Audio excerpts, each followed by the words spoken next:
So when we conduct vulnerability assessments at organizations, it's really reinforced to me part of our vulnerability assessment is we always look for standoff measures towards the building. Now, we work with a lot of nonprofits, a lot of schools, and this hasn't really been a consideration for many, many years.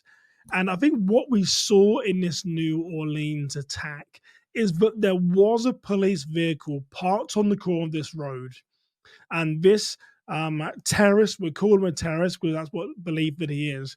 He drove past that police vehicle to get into a position where he could run all these people over. And again, tragically took 15 lives, injured many more. So we have to start thinking now about having standoff measures close to entrances to our buildings, but not just that, when we have mass gatherings, if you're in a church and you have a summer picnic or a gathering in your parking lot or worship in your parking lot, if you're hosting an event, if you're a city administrator or you're just a local charity or nonprofit who's hosting an event in a public space, we now have to be thinking about this today, not tomorrow, not in 2 weeks. We have to be thinking about this today because this pathway has been established for over a decade by Al Qaeda. Get in your car, one is good as two, two is as good as three is as good as four. And we've seen that it's made international news. So I really strongly encourage you to consider standoff measures.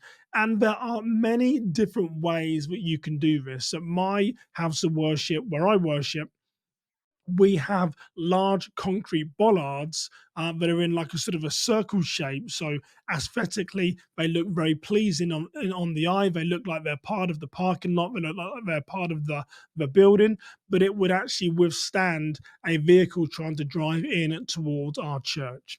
There's other different things that we can do. We can have reinforced planters, we can have walls, we can have retractable barriers, or we can just enhance the parking area to whatever establishment you have.